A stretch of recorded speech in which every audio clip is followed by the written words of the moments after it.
আজকের দিনটা আমাদের কাছে খুশির দিন, হাসিনার শোষণ থেকে, হাসিনার স্বৈরাচার থেকে মুক্তি পাওয়ার দিন। এবং এই দিনটা তো সেই দিন যেদিন মানুষের রাস্তায় দাঁড়িয়ে মানুষ রাস্তায় স্বেচ্ছা দিয়েছে, মানুষেরা কাঁদছে, মানুষেরা হাত উঠে আল্লাহর কাছে দোয়া করছে, কতজন কত কিছু করছে সেই দিনটা। এই দিনটা আমরা ভুলবো না। হাসিনার গণভবনে মানুষ গেছে, গণভবন সেখান থেকে হাসিনার যা কিছু, একটা বালিশ, একটা কম্বল, সেগুলো মানুষেরা নিয়ে আসছে। আহত ভাইরা যারা আছেন তাদের এই যে ত্যাগ, এই যে কষ্ট, এই কষ্টের মধ্য দিয়ে তারা এখনও, অনেকের পা এখনও ভেঙে আছে, তারা হাঁটতে পারছেন না। 500-র উপরে ভাই আমাদের যারা দৃষ্টিশক্তি হারিয়েছেন, যারা আগে স্বাভাবিকভাবে দেখতে পারতেন এখন দেখতে পারেন না। এই যে ত্যাগ, এই যে কষ্ট, এটা আমরা কোনোদিন এই ঋণ আমরা শোধ করতে পারবো না।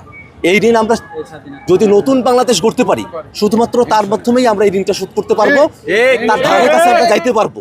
এই কারণেই আমরা সকলের কাছে দোয়া চাই, এই দিনটা ইতিহাসে যতদিন পর্যন্ত বাংলাদেশ আছে, কিয়ামত তক পর্যন্ত এই দিনটাকে আমরা উদযাপন করব। বাংলাদেশের মানুষ ঈদের আনন্দ ভাগাভাগি করে নিবে। হাসিনার শুধু ম্যাটেরিয়ালস যেগুলো, বস্তুগত জিনিসগুলো, সেগুলো থেকে বাংলাদেশ জনগণের মাঝে ভাগ করে দেওয়ার মধ্যে আমাদের এখনো পর্যন্ত আমাদের সফলতা আসে নাই। হাসিনার যত এস্টাবলিশমেন্ট, হাসিনার যত দোসর, হাসিনার যা কিছু, সব কিছুকে বাংলাদেশ থেকে আউট করে দিয়ে সেগুলোকে জনগণের ক্ষমতায়ন করা পর্যন্ত আমাদের লড়াইটা চলতে থাকবে ইনশাআল্লাহ।